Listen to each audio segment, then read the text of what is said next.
What did one snowman say to the other snowman? Well, welcome to Lost All Caps, of course. We've cracked it, that's the answer. That's the answer. Are we the snowmen? Yes. Is that the riddle? I think... Look, okay, actually, we're going straight in. This pisses me off, this plot point. What did one snowman say to the other snowman? It pisses me off, because what is he talking about? What? Mystery. Yeah, but it's dumb. It's obviously some kind of code, isn't it? It is code. Because John doesn't know the answer. The tulips are blooming in Gdansk this year. Yeah. Which is a very niche Taskmaster reference, but one that we say to each other all the time. Yeah. We just quote it. Is that from Taskmaster? Yeah, that's Taskmaster. I truly could not have told you what. Really? If you'd asked me what's that a reference to, what I would have said is Holmes and Watson with Will Ferrell. Oh, really? See what I mean? Oh, interesting. I can see them saying it, to be fair. No, it's David Baddiel's series. I can't remember which one that is. That's the one with their gamble, isn't it? Yeah, 9 maybe. Or is it 8? Anyway, so they have a task where they have to give Alex an instruction in 10 words or something. And he says, can it be a normal instruction or does it have to... Because they have to give it to him in like a covert way. Mm-hmm. And David Baddiel goes, can it be a normal instruction, like pull your trousers down, which is what I think he ends up doing? Or does it have to be a covert instruction like the tulips are blooming in Gdansk this year? Right. And then we found that really funny for some reason, and so would just say it to each other. I think it's funny. All the time. It's a funny phrase. Tulips are blooming in Gdansk this year. Yeah. I say it a lot to people who don't know what I'm talking about. I think they assume it's just a thing. Well, I mean, that's kind of the point, right? Yeah. You know? But yeah, so what did one snowman say to the other snowman? So it's obviously something like that, but it's the fact that it's got nothing to do with, like, anything that we've already seen. Do you know what I mean? But like, maybe that's why it's a good code. If it was what did one polar bear say to the other, I'd be like, exciting. It's all linked. It all comes back around. The snowmen do not come back around. They're bullshit. But if it was like, what would one polar bear say to the other polar bear, maybe John would be able to figure out the answer. Like, I think the fact that it's, like, completely foreign... What would you say the answer is to that one, then? If John could figure it out so easily. Why are we in a jungle? And then he'd be like, so you know. And I'd be like, I do know. I'm him. You know? Him. Like, I think only him, whoever he is, would know the answer. Guys. Welcome to Lost. I'm Velvet. And I'm Ariel. And this is Season 2, Episode 2, Adrift. Or Episode 29 of the podcast. Yes. I'm keeping track. I know you're not, but I am. I'm organised people. Nearly at 30 episodes. How crazy is that? That is kind of exciting. Very exciting. That's so weird to think, like, because when we did 10, we did, like, a celebration, and then when we did 20, we were like, oh my god, we're so far from 10, and now we're nearly at 30. I know. Isn't that wild? It is wild. So, yes. I feel like last week, people, we got very excited. As you know, we were wearing fun outfits, we were having a great time. Man of Science, Man of Faith is one of the best episodes to the season, and it's a great intro. And to the season is what I meant to say. One of the best episodes of the season is a great intro to the season. Mm-hmm. It's going well so far. We've already had massive technical issues today when we've been trying to start recording, so I'm already losing my mind. Yeah, my Audacity just decided to not work. So we were very excited to just get going and jump straight in. So I hope you enjoyed, because we did. Mm-hmm. But one thing that we forgot to say last week is obviously we're now into Season 2, which means we're on a whole new set of DVDs.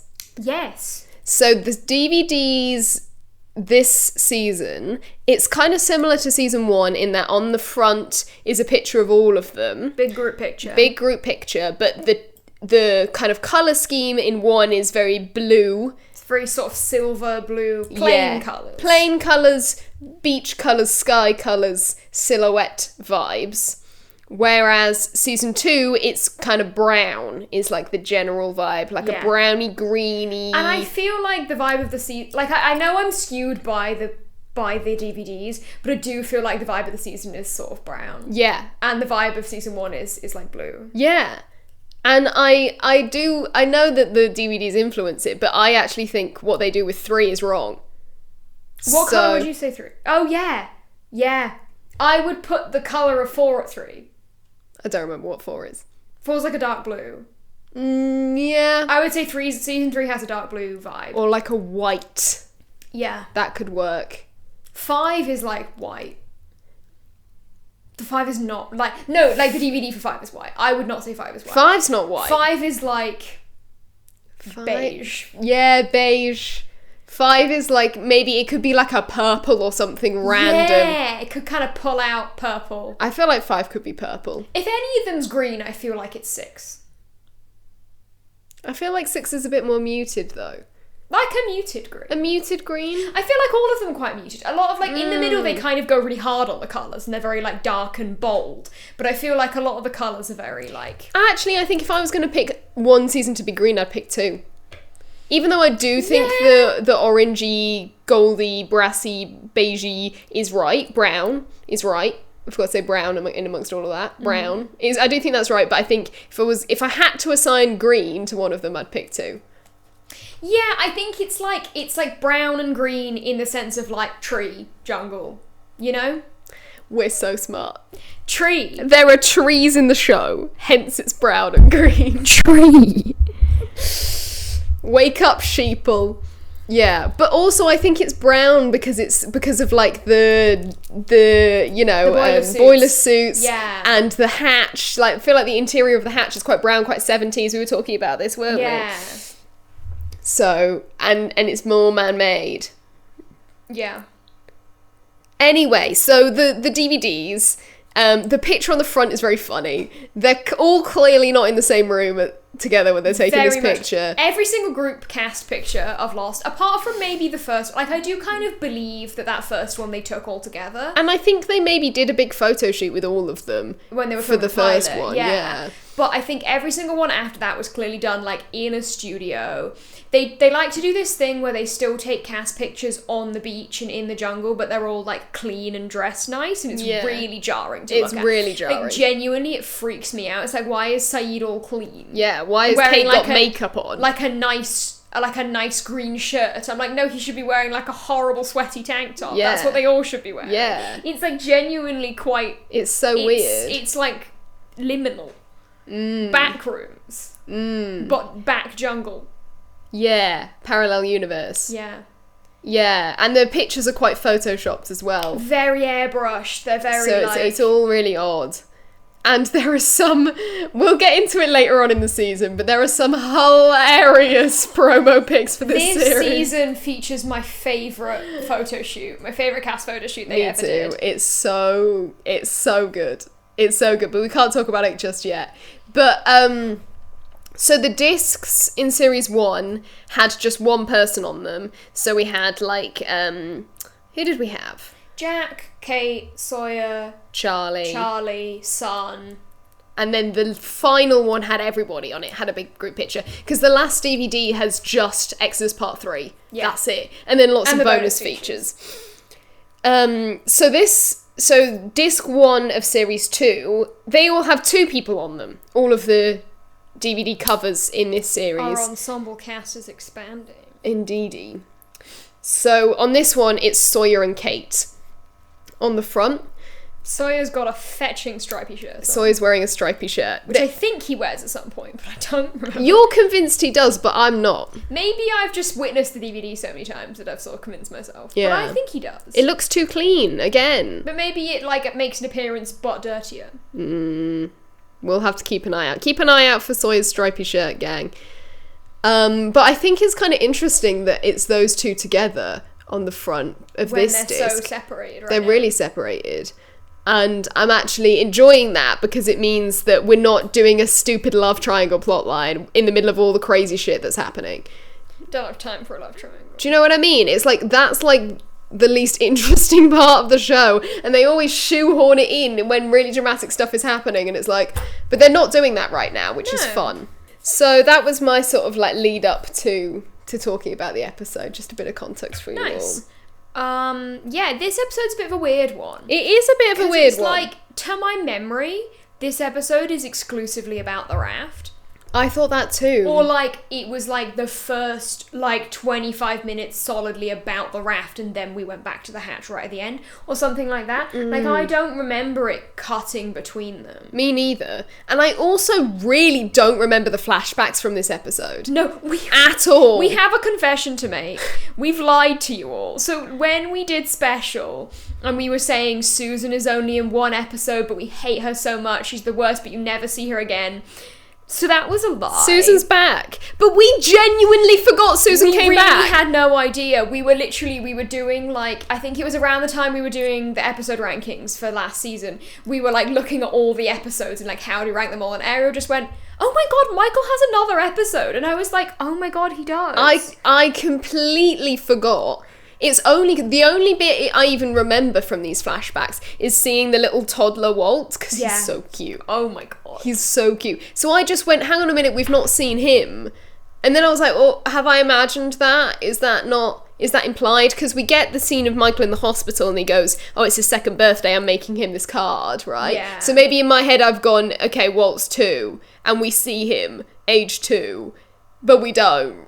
But we do! We do. But I'd completely forgot that Susan even makes another appearance, which is crazy, because we hate her so much. And she's back! And she's more of a dick than ever. Susan. Are we gonna talk about that now? Yeah, fuck it. So, in Fuck big Susan. bold letters I have fuck you, Susan, written down here. First of all, the way she's like, where she refuses to speak with the lawyers, right? And they act like Michael's out of line for trying to talk to her. And then when she talks to him, she's like, you have to just pursue your art. Don't pretend like you care about that man. So manipulative, right? Don't pretend like you care about his success. Literally. The one thing he wants is to see his son, and you're like, no, but you have to make something of your life. Fuck off. She thinks that she's gonna lose the case, right? Because she's also a lawyer, don't forget that. And being a lawyer is her job. So she's gotten, like, her friends, probably, to just, like, represent her. And she knows all the ins and outs, and it's like she knows exactly what she's doing right now. She talks to Michael alone because she thinks that it will be, like, a good gesture to convince him. She's doing all of this just to manipulate him. She thinks that the court's gonna be on the jury and stuff. / the court / the judge. I don't know if it would have a jury, a case like this. I don't think so. I don't really know Family court doesn't have juries, I don't think. I don't really know how the legal system works, especially not in America, but I don't know how it works over here. But people are going to be sympathetic towards Michael because he's injured. Because he was in a car crash, and also because she is actively keeping him from seeing his son. Like, all those times where her lawyer is like, do you even know what his first words were? Do you know? But it's like, the answer to that is no, because Susan wouldn't let him see him. Yeah. So it's like, if they're actually in court, he's going to be like, well, no, I wasn't there for Walt's first steps because Susan wouldn't let me see him since he was a baby. Yeah. So then they're going to be like, I feel so sorry for him. I feel so bad for Michael. Also, like, her argument doesn't even make sense, where she says you can't, like, look after yourself and be an artist and be in Walt's life. Lies. What are you talking about? So there are many artists who have children. Yeah. First of all. Loads of people have careers and personal lives and families. I can give you an example. Susan. Yeah. Has a career and a family. Almost everybody in the world has a career and a family. Like... And hobbies. Like, what is she talking about? I mean, I understand her argument of, like, you can't work right now because you're still on disability payments or whatever she says, like, you're still recovering from your accident. Yeah, which is understandably, like, if he's still recovering and he needs to get better, maybe then, like, having the responsibility of suddenly being a father. Sure, but, like, any court would just be like, well, it's a process. You know? And I really love the way that he goes, I'll do it by doing it. That was a really resonant line to me, because I was just like, wow. Yeah. Because that's all that life is, really, isn't it? Just doing it by doing it. Get on with it. Yeah. And he's like, yes, it's going to be hard, but that's life. And that's also what I want. I want it to be a struggle because I want to go through all of those things. You know, I want to have arguments with him and make up and, you know, tell him he has to go to bed at 6 and tell him to eat his vegetables. And, like, he wants to be a parent. Oh, it's so awful. It's Susan! Fuck you! It's so awful because it's like he wants it so bad and she just won't let him, and there is no reason to not let him. But the other annoying thing about these flashbacks, though, is that they don't really add anything. Do you know what I mean? Like, we already knew that Susan was like this from the first set of flashbacks. So it's like, why are we seeing it all again? Yeah, I just think, to play with our heartstrings. I think to me it's more just like that Michael is just thinking about how much he's lost Walt. Yeah. You know? Because this is like, that was his chance to get Walt back, and he lost him, and now he's lost him again. You know? I think that it's more just like what's going through Michael's head in this episode is what we see, you know?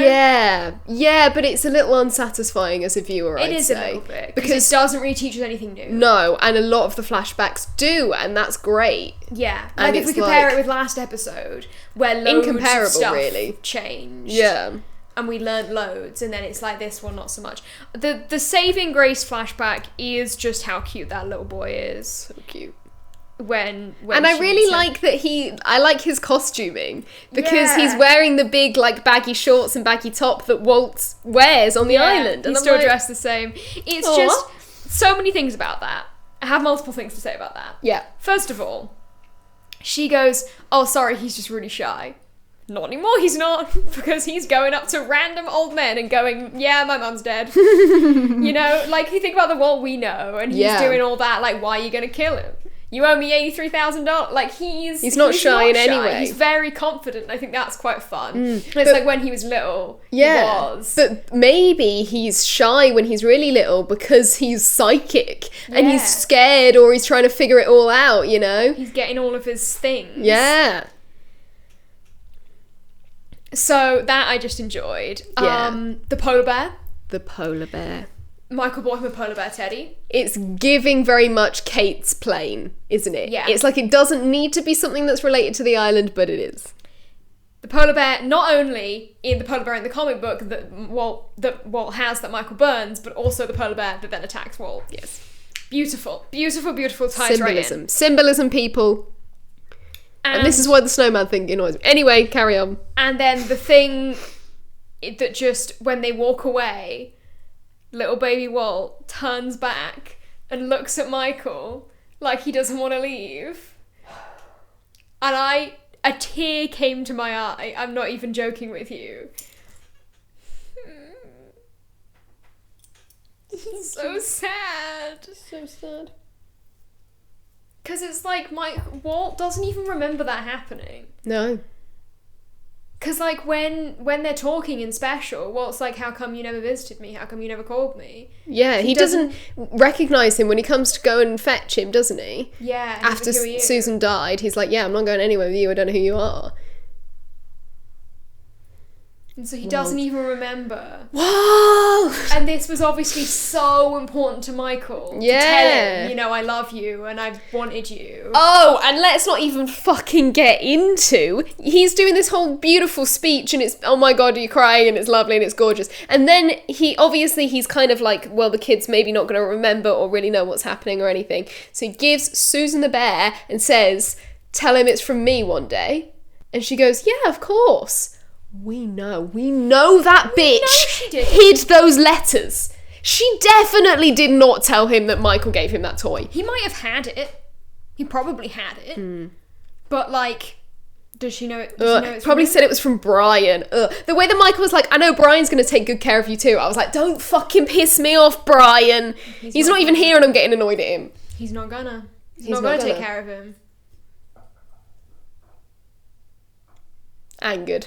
Angered and upset by the flashbacks. That's my takeaway.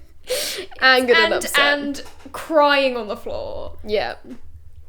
I'm really... awful. And of course it's really terrible when you can, like, because you're like, Walt is completely absent from this episode on the island.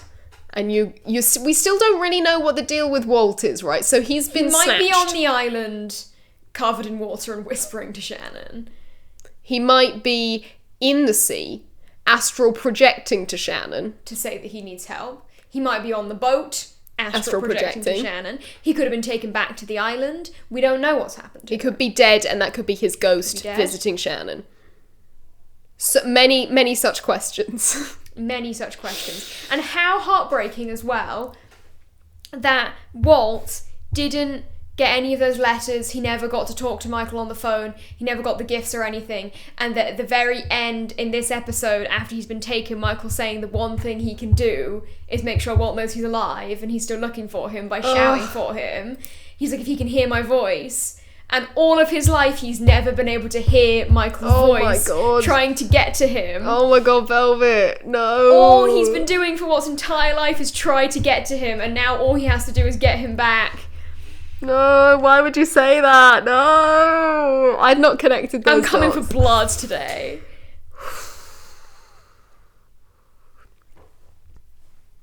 I wrote down once again Harold Perrineau's superior acting skill. Oh, just his face. That scene where he's saying to Sawyer, the one thing I can do right now, I was like, oh, he's so good. He's such a good actor. It's just like so brilliant. Everything about it. The scene with the little toddler, it's so... You can tell there's just so much that he wants to say and he's not saying. Oh. Mm-hmm. And okay, we'll get there later on, but the scene where it's daytime and we get the kind of really wide shot of him crying on the bit of the raft that they're still on, and then Sawyer wakes up. I'm experiencing the entire range of human emotion. So much. This is an emotional episode. It really is. But weirdly, like, the rest of it is not emotional. No, not in the same way. This is the thing, I think this episode's a little bit weird tonally. Because it's very, very sad, and then it's, like, exciting. Yeah. And then it's, like, confusing, and then it's sad again, and then it's exciting. It kind of takes you through a roller coaster in a bit of a stressful way. Yeah, it's kind of a stressful episode. I do agree, actually. And it's an odd one.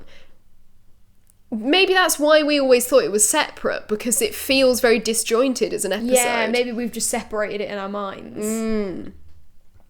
So right at the beginning, on the raft, we've talked about, him yelling for Walt. Yeah. But also you can hear, like, Sawyer shouting for Walt and for Michael and for Jin, and you can hear Jin also shouting for Sawyer. I liked that. I liked that little bit of Jin's voice at the beginning, because it gives you the idea, Jin's alive, Jin's alive, there. that you kind of like hold on to, because throughout the episode you kind of go, Jin's dead. It's like Jin could have just like gotten exploded. Yeah. When the hatch, or drowned. When the raft blew up. Yeah. But then it's like we hear him, so you know he's there right at the beginning, but then something happens to him. Exciting. But yeah, I really like the opening shot of the episode, because we kind of get the, like, I've written down the wings view. What I mean by that is, like, the bit on the side, the different perspective of the end of series 1. So what we got at the end of series 1 was Michael swimming around screaming and crying for Walt. And then we get that same scene, but kind of Sawyer's bit. What's happening to Sawyer? So he emerges. After he got shot. And we can kind of see Michael in the background over there, and then he clambers up to the raft. And then that ends up being a theme later on, where we then get what happens to John and what happens to Kate. Like Kate's view of what's happening at the end of last episode. Yes, exactly. So that's a fun parallel. That's quite a fun link between the style of this episode. Michael... Is it Michael? All I've written is do not do punching CPR, are you stupid? That's Sawyer trying to give CPR to Michael. Yeah. I'd forgotten that happened. Yeah, Michael, I guess, just, like, passed out for a little bit. Yeah, well, he's fine. obviously freaking out, so he's probably not swimming very well and everything. I've written down, Sawyer saves a drowning Michael Titanic style. Is that the what door? happens in Titanic? You know, the door. Yeah. It reminded me of that. It is kind of that energy. I've not seen Titanic.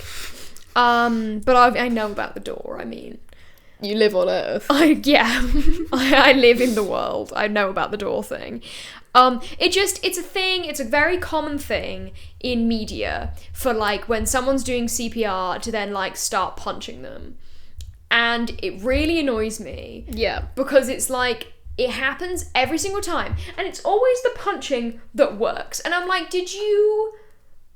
Like, I'm sorry, didn't we all do that, like, CPR training in year 6? Yeah, did you not do first aid with the dummy?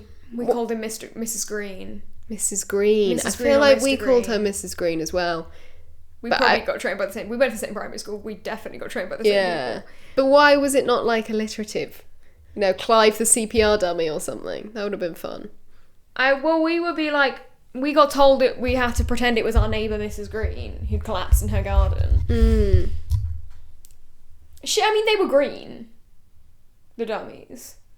So... I don't remember that. Maybe her first name was Christine. Perfect. CPR. Okay, I'm happy with that. Christine Green. Christine Primrose Green. CPR Green. Sure. And like, you never, they specifically say, never give any compressions that aren't like straight up, interlocked fingers pushing down.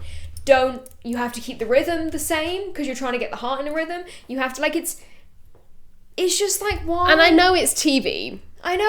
But also, people who might have not had that training will have watched TV and think, this works on TV. Like, I know they're not supposed to be informational. I know, but like, also, like, TV it's gonna be. It's going to be. Any media is gonna teach you things, you know? Whether you want it to or not. And I think this is, like, it annoys me because it's like, that's not safe to do. Yeah. And so you shouldn't be putting it on TV, really. Especially, like, when Jack does it, because he's a doctor. Yeah. We're meant to trust him. Especially annoys me when Jack does it, because I'm like, you know you're not supposed to do that. Yeah. Or he should know. Come on, Jack. Anyway. Get it together. That just really bothered me. Yeah. And rightly so.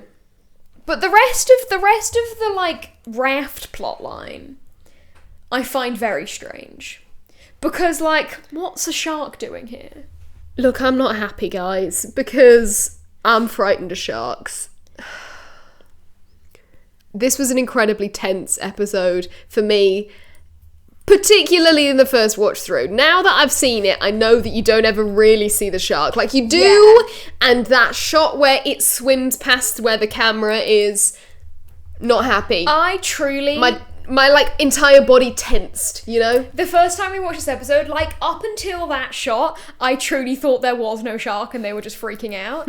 Like, I was like, oh, there's a shark. Because it's like, if you were floating on a bit of, like, wood in the middle of the ocean, I'd be like, there's a shark. Immediately. Like, I was my like, immediate thought, there's a shark. There's a shark, isn't there? And then there was a shark, and I was like, okay, never mind. But it just, so many things about it. Yeah. Why did Sawyer keep shoving his bloodied arm into the ocean?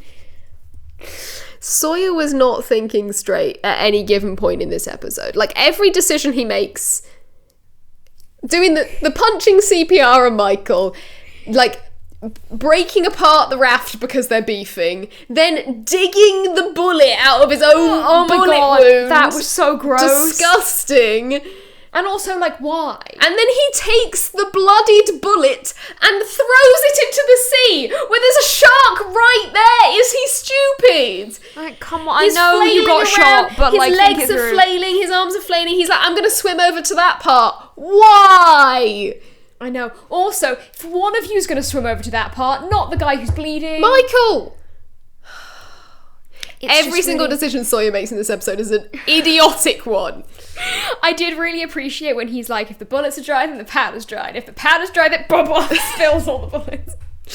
That was quite funny. Really makes me laugh. That was quite funny. It's an undignified one for Sawyer, this episode. It's not good. Definitely. What are you going to do? Splash me? Do you know what? Fuck you. Yes, I am going to splash you. That's such a funny moment. What are you going to do? Splash me? I love as well that they are like, they are stranded literally in the middle of the ocean, and they're not like, we need to stick together to stay alive.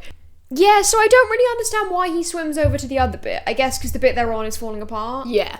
So he's like, the fire stops. Is that why? What do you mean, the fire? Well, like, when it first explodes, half of the raft is, like, on fire. So is it that then, like, the fire has stopped? So then he's like, well, let's go on to that bit. I guess I didn't connect that was the bit that was on fire. I mean, it might not be. That they spotted a bit of debris and were like, oh, that looks more stable than the bit we're on. Let's use that. I guess. All of it's kind of, it's like, it's all a bit vague. Don't ask any questions. The writer's like, shh. It's giving, like, you know, you don't know, but like in fanfics when someone's clearly writing about something they have no idea what it is, trying to be like, yeah, he did his equations. He opened up the hood of the car and went, oh, I can fix this in 5 minutes. 5 minutes later, it's fixed. Yeah. He fixed the robot. Especially in, like, sci-fi, it's often like, he fixed the robot. Don't ask me how. Like, it's kind of giving that. It's giving, like, they're in the ocean, there's a raft, don't worry about it. Yeah, they're in the same current, okay? They're in the current. Look, don't question it. What I am questioning is the sharks. So, I'm aware that this may have been told to me because I am afraid of sharks. But I was always told that sharks actually don't really swim anywhere near where like land water. is. No, shallow water where humans are. They don't really. They tend to stay out in the deep. And I get that they're in, like, a tropical I don't know if it's different, you know, down that Possibly. way. I don't know. I mean, that people eat shark, I think, so there must be a way to catch them. Yeah, I'm trying to remember where it was that Mum made her boyfriend order shark and then didn't eat it. Do you remember that story? No. Mum went on holiday with her boyfriend at the time. I don't remember his name. And she's vegetarian, for context, and has been since she was 4 years old. And she was like, wow, you can order shark. And she was like, I kind of want to try it, but, like, I don't think I could eat it. And then her boyfriend was like, oh, well, I'll order it and then you can try some. And then she couldn't bring herself to try it. Obviously, because she hasn't eaten meat since she was 4 years old. And then her boyfriend had to eat the shark and he said it was really gross. I'm trying to remember where that was. That's awful. I can't believe she did that. That's criminal. That was, I don't know, somewhere on holiday. Yeah. There you go. So we know that you can eat shark. But yeah, I don't think sharks really... But then I guess we don't know where the island is. For all we know, everything around it is very deep ocean. But they are close to the island because they end up back at the island. But it is overnight. Well, how far are they drifting in one night with no paddle, no sail, no nothing? They cannot be... You said, didn't you? They're 15 miles out. 15 miles off the shore. Yeah. 15 miles is nothing. No, 15 miles isn't a lot. So there's sharks. Just swimming around really close to the island. Yeah. No, it is weird. It is weird. I think it's just for the sake of the narrative, you know? It's just for dramatic effect. And it is dramatic. It has an effect. But it pisses me off. Yeah. I do also, like, you know when they wake up in the morning and they see that they're back on the island and Sawyer, like, turns. If there ever was a for fuck's sake moment in the show, it's then. Should have been there. Not how about that? For fuck's sake. We're back at the fucking fuck-ass island. His face is saying, for fuck's sake. Yeah. I'm back in the fucking building again. Have you seen that video? No. I can finally leave. I'm back in the fucking building again. I don't know what the origin is, but I've heard it. I thought you were going to say back into the shit pipe. Back into the shit pipe. Which I know you love to say. Is often a thing I say. Back in the fucking building again. Like, that's... If there was... Like, he's very much... His face is saying, for fuck's sake. Yeah. You know? If ABC weren't cowards, that's what he'd be saying. How about that? How about that? Back. I did enjoy, though, We're Home. We're Home. That did make me smile as well, because it's like, it's so ironic and, like, sarcastic when Sawyer says it, but you kind of are like, but consider, they're home. They're home. Yeah.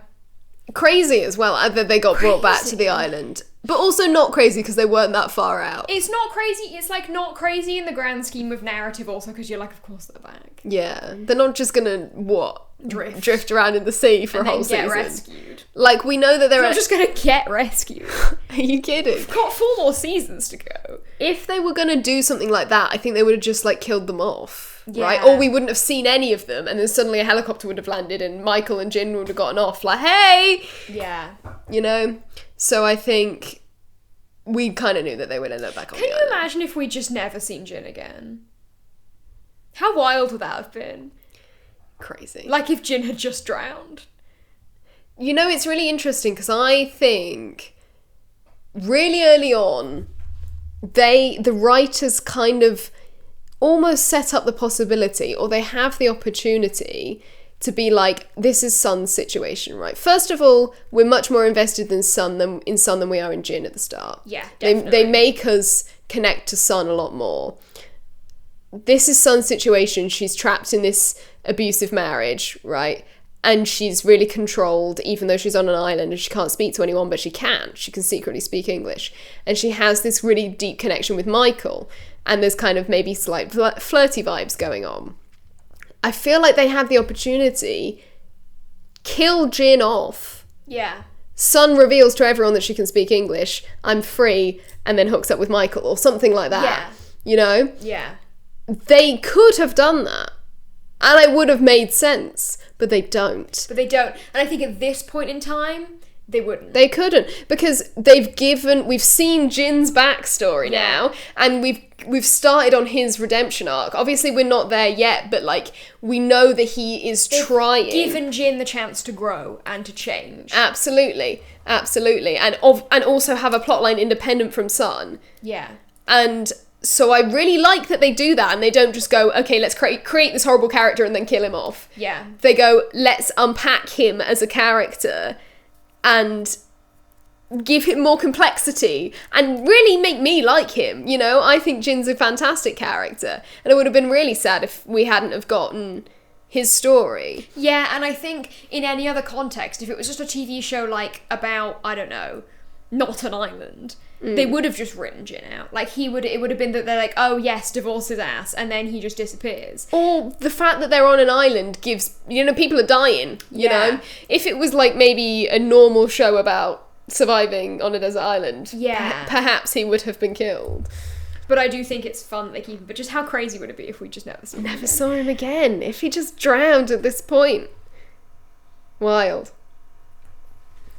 But we see him again. We do. And I really like this scene. What a way to see him again. Ooh, are we going to talk about this now? Let's talk about it now. Okay. Before we get into the hatch bullshit. This scene is fantastic. It's so iconic. You can get little figurines of Jin with his hands tied to that bit of bamboo running. Can you? Yeah. I've never seen that. I've seen it. Really iconic. Really cool. Because it's a great visual as well. It is a great visual. So they wash up on the island, right? And so we're obviously on a different point of the island as to where they set off from. Yeah, because we've never seen this beach before. We've never seen this beach before. It's not like the survivors are around anywhere, but Jin is. Now, we don't know how Jin got there, but it seems he's been captured by the others, escaped, just run in any direction, and started shouting for help. Because we hear him shouting before he even sees Sawyer and Michael. Yeah. Just started yelling. Just what a coincidence. How convenient that it happened to be right as they washed up on shore. He's like, I bet Jin in that moment was like, oh, thank God. Oh, thank fucking Christ. Yeah. But you were saying, I swear you said at one point in one of the previous episodes, Jin's tactic is to throw his full body at the problem. Yeah. That's very much what he's doing here. He's just like, head first, eyes closed, can't lose. Yeah. He's just like, run. Just start running. Just run. I mean, to be fair, what would you do in that situation? You would just run. Just start blindly running. Just start blindly running. I mean, to be fair, I think if I was in that situation, I would give up. Like, a lot of the characters in this show are very eager to, like, someone's tied me up, I'm gonna escape. I think I would just be like, okay. Sure, man, whatever. I'd be like, I guess I've been taken by the others. At this point. But more importantly, if Jin has been taken by the others, does he know where Walt is? Maybe. Could he have broken Walt out in his escape? I don't know. Maybe Walt's running around, so he's gonna be like, Walt is over there. Walt's running around, he sees Shannon, he's like, help! Maybe he couldn't get Walt free, maybe he's going to take Michael back. Maybe. And get Walt free, you know? I was saying to Ariel, though, I think, obviously Jin has very limited English, and he knows, like, their names. Crucially, that was the main thing he was yelling. I like to think he doesn't know the others has a meaning. Like, I think in his head, others is just the name of the group. The name of that who group live in the jungle. Yeah. And he doesn't know that, like, the others is just like that's why they call them that. Yeah. Like, he doesn't think others means like a group of other people or something like that. No, I think so, because there are many such cases of that happening in real life, you know? Like naan bread, for example. Yeah. Like, naan is just the word for bread. Or like, what's that, the tribe, so like a Native American tribe, and I don't remember the name, but the name that the like white people gave them, turns out what that is a direct translation in their language of, I don't know what you're saying. So they walked up to them and went, who are you? And they went, I don't know what you're saying. And they went, they're the I don't know what you're saying tribe. Because also, like, the others is the name that we come to use to describe this group of people. It is a little bit silly when you sit down and think about it. Yeah. It's like, why are they just the others? It makes it kind of hard to discuss loss sometimes as well, because you'll be like, the others just meaning like the other group of people. Yeah. And then you have to be like, not others with like a capital O. Yeah, like others with a lowercase O. And then it's like, I really like how early on as well they kind of say like just them, like they are coming and stuff. Very mystical, very nice. But then it gets to the point where it's like, no, we have to have a name for them, otherwise everyone's just going to be getting confused all the time. Yeah. So we'll call them the others. Because that's what Danielle calls them. Yeah. But obviously that's what Danielle calls them, because she's just by herself, so anyone else is an other. Yeah. Hence why she thinks Saeed is one of them. But then when you say, like, he's an other, it sounds so stupid, do you know what I mean? Yeah. Like, it doesn't have the dramatic gravitas that they think it has. Yeah. Ethan is an other. What? It kind of doesn't just sit down and unpack that sentence for a second. It's like a little bit silly. But that, I mean, how crazy is that? So this is our final shot of the episode. Okay, so let's talk about the final shot real quick. First of all, I love this shot because I think that cut on Daniel Day-Kim's face is extremely hot. Can't say I really noticed it. Oh, it looks really cool. It's like all the way down from his forehead over his cheekbone. I think he looks great. I think he looks really cool. And also it's kind of like he's been... What happened to him? Yeah, what happened to him? Was that in the explosion? Was that the others? Did they knock him out or something? We don't know. But I really remember that shot because I was like, oh, he's serving. He's absolutely serving when he's like going, others, you know? Yeah. I do like when he like looks to them. He like looks to Michael and then he looks to Sawyer and then he looks and he says it again and it's like, you know that he's looking at them. Yeah. And we get a 1 second clip of the others. Oh my god, so short. So short. But what we can kind of make out in this 1 second clip, silhouettes of a group of people. At least one of them is holding like a spiked club. Yeah, I think one of them had like a bit... It looked like one of them had a similar thing to what Jin was tied to. Like a big pole. Like a big sort of pole. Almost like they're being like, tie up those ones. Was sort of the energy I got. She was standing in a sort of menacing way. I was like, is she about to like... Tie them up. Tie up Michael and Sawyer. Yeah, they're very bedraggled. You know, they're wearing... like old, you know, clearly they we really don't know. We get basically nothing, but I do really like that we get like the tiniest little snippet and then it's like boom, end credits straight away. Like it's like you don't even get to see you don't get to see their faces really. You don't get any chance for them to do anything. No. But it's just confirmation that Jin's not like hallucinating. Yes. You know? Or that Jin's telling you, or that they're in immediate danger, you know? And then it's like, that's now it. We're done. Done. Episode. And I think it's a great cliffhanger, you know, because obviously we've had the increased threat of the others. It's like, forget about all of that. Now we have the hatch to deal with, and there's so much shit happening in the hatch, and it's like, oh my god, how do we even have time to process that? And then they're like, hey guys, remember the others? Remember them? Well, they're about to fucking kill Jin, Michael, and Sawyer.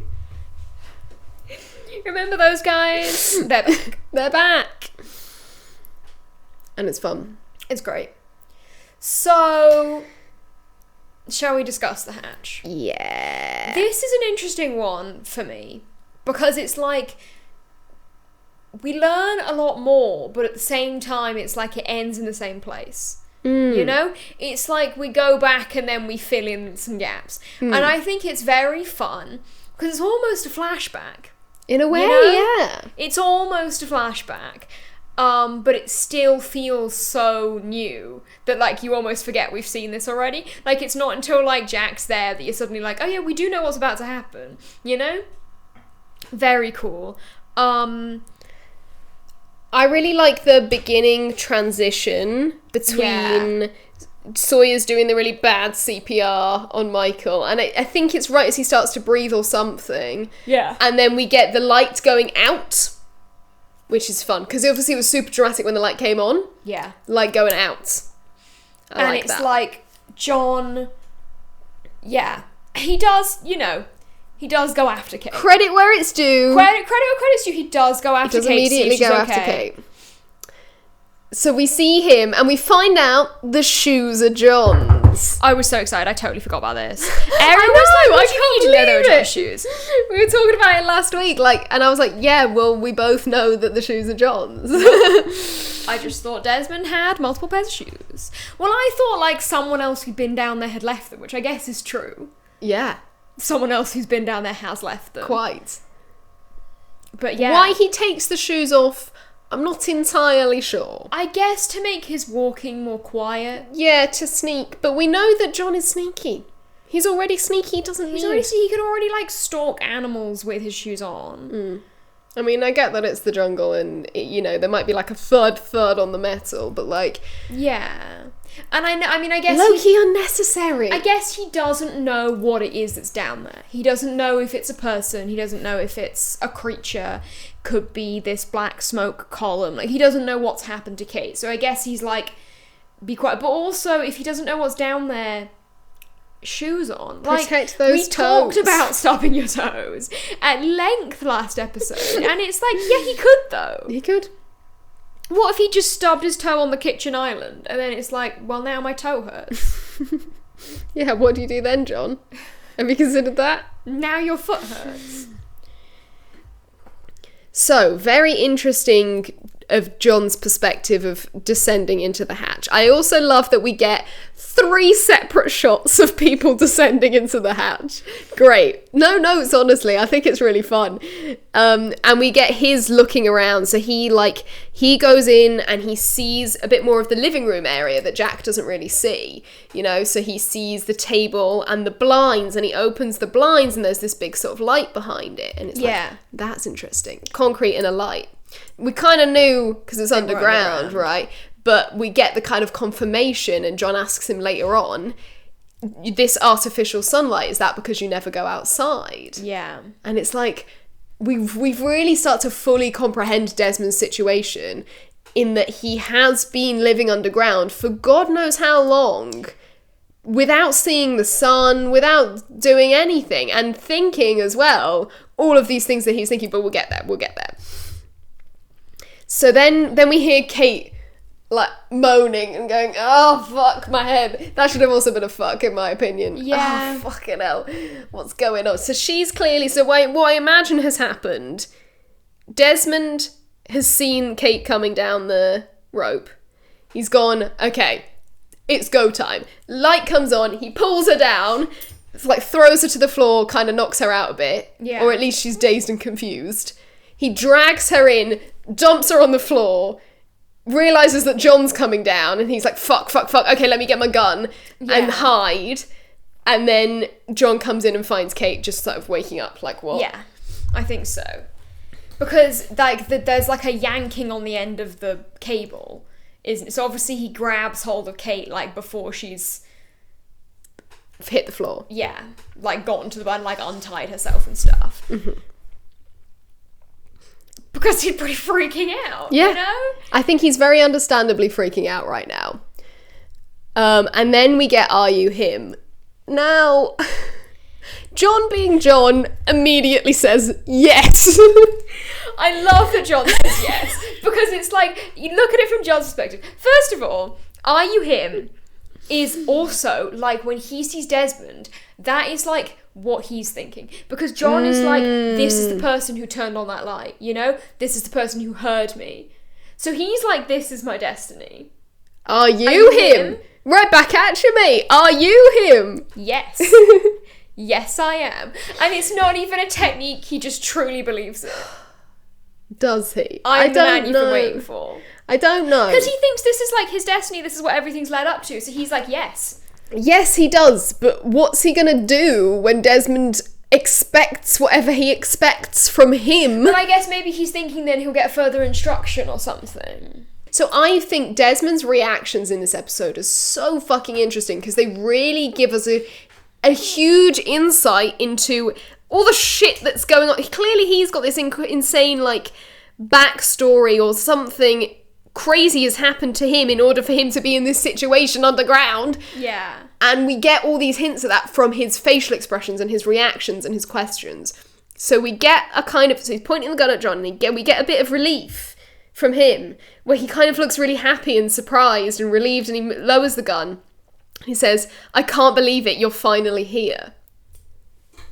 What do we think about that, people? I really, really genuinely have no idea. Like, you're finally here. What is he waiting for? What's he waiting for? We said that last time it seems like he had some kind of protocol, like he'd been trained what to do when the lid gets blown off or whatever. What we then get is John immediately fucking Kate over. No, okay, so I don't think he fucks Kate over. He has a plan. Does he? Yes, he has a plan.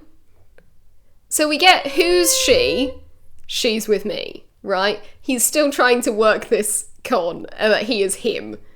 She's with me. The alarm bells are ringing for Desmond, because clearly he was expecting... Him is supposed to be alone. Him alone, no women allowed. He didn't say, are you her? He said, are you him? Imagine him looking John in the eye going, are you her? And him going... So then he says, what did one snowman say to the other snowman? He's like, I don't know what you're talking about. Understandably, but also pissing me off. I would have tried to come up with an answer. Yeah. You know? I feel like I would have just gone like, cold out here, isn't it? You immediately get shot. And then he shoots me.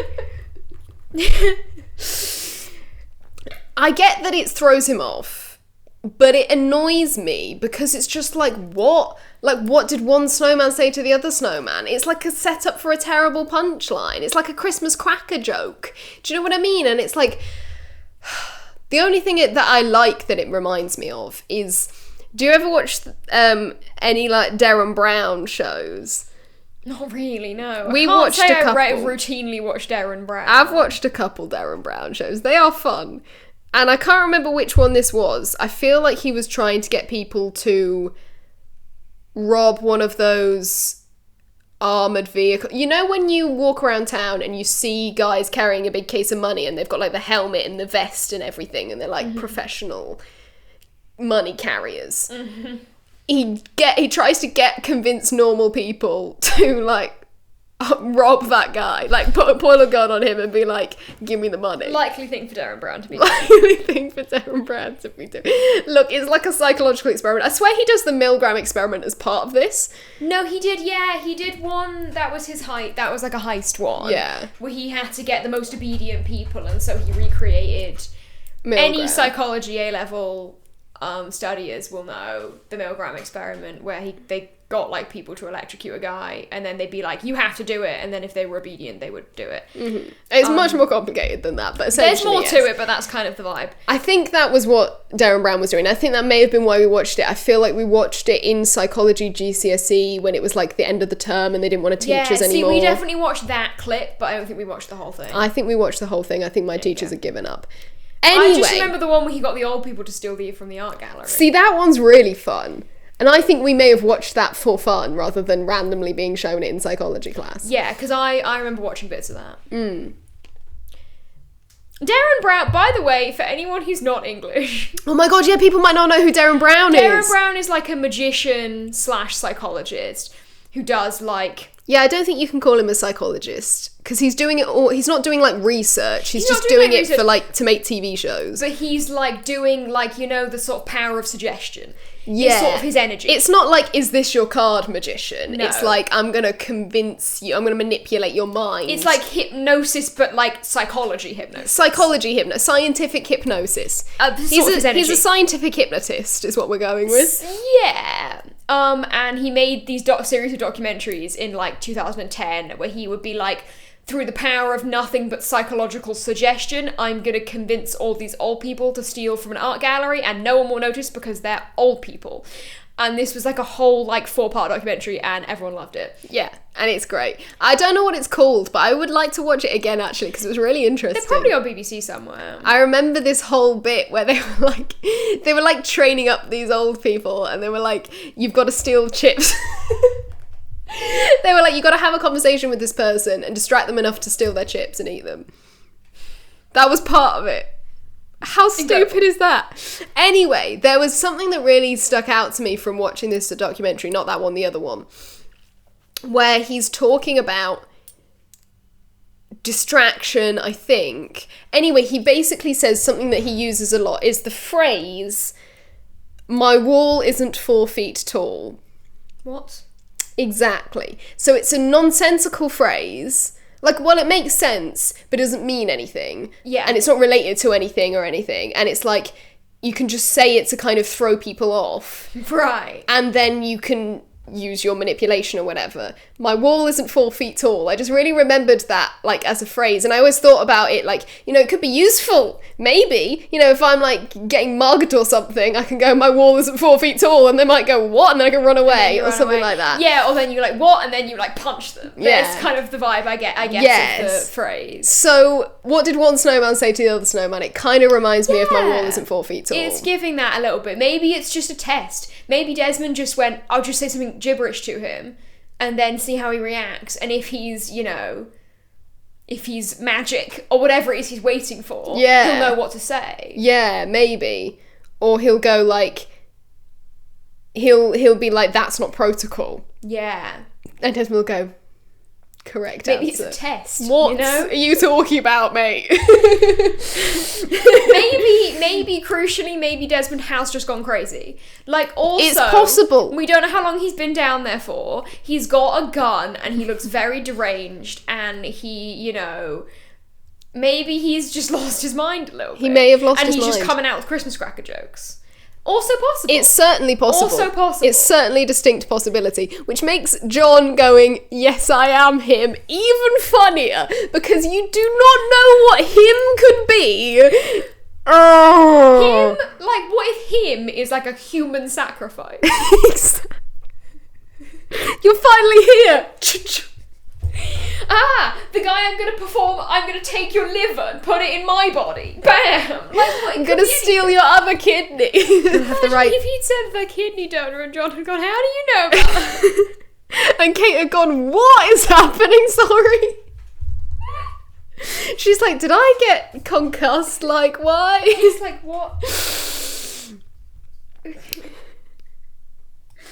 Yeah, but he does kind of immediately dob Kate in, though. So what happens? Desmond goes, you're not him, get rid of that knife. Right? John's got a knife on him. Yeah, hunting knife. Hunting knife, he puts the knife down. And then he goes, we're not here to hurt you. And he goes, oh yeah? Love that. Desmond's got some great delivery in this episode. Oh yeah? Why did you come then? We were in a plane crash. When did you crash? 44 days ago. Or like, how long have 44 days? I can't remember exactly the dialogue, but I remember that they say 44 days because we forget, or I forget, at least how long they've been here. 44, it feels like not much. No. You know, when you look at it, it's like, that's like a month and a half.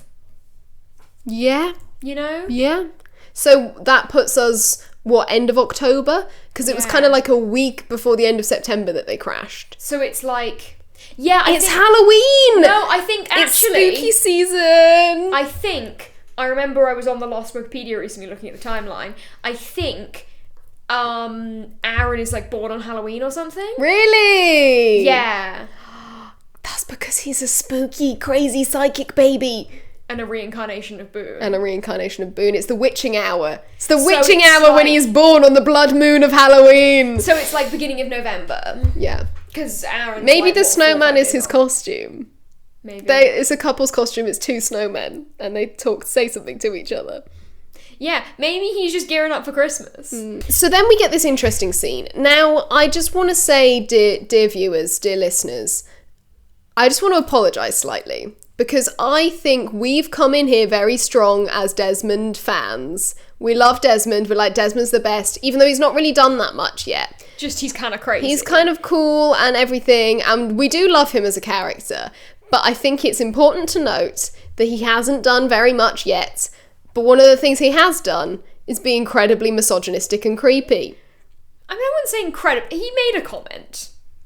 A horrifying, terrifying, disgusting comment. Well, yeah, but I wouldn't call that incredible. Well, he also did concuss her, but in his defence, he thought she was evil. The concussion is fine in my book. It's saying, be a good girl. I mean, it is makes gross. me physically gag and just like chills run up my body. It's horrible. Gross. Why did Desmond do that? Because that's so out of character for him. Once you get to know him a little better, gang, that's so out of character for him. Like, why does he say that? I think he's gone crazy. He kind of has lost his mind a little bit, and he's kind of freaking out about the whole situation. Yeah. I guess maybe he's trying to assert his authority. I also guess the writers are kind of spitballing, and they're like, let's make Desmond a bit creepy, because he is a bit creepy. He's creepy, like, he's scary. I guess it makes him scarier, doesn't it? It does make him scarier. Because at this point, he's very much quite a kind of a scary, not necessarily villainous figure, but he's like an intimidate, like, we don't know what's going on with him. Especially from John and Kate's perspective, because obviously Jack's had his nice little moment Jack with knows Desmond in the past. He knows him. They know each other. Intimately. Mm-hmm. So they have no idea who this Desmond is. And so I guess we're getting the scenes from their perspective now, so it makes a bit more sense for him to be a bit scarier or creepier. And also something we talked about, like, earlier on, in the season finale of season 1, when Jack goes like, we're going to have a Locke problem, and we were talking about Locke could just point a gun at someone and shoot it and say, the island told me to do it. Yeah. That's very Desmond right now. Yeah. He could just kill any of them at any moment.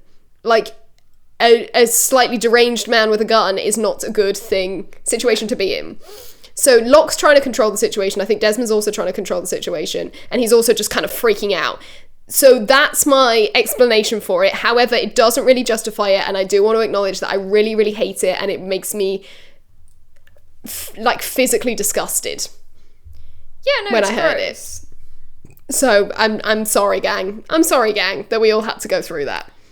More importantly, what was John's plan? So John's plan. I can't believe you don't think he didn't have a plan. I mean, I guess.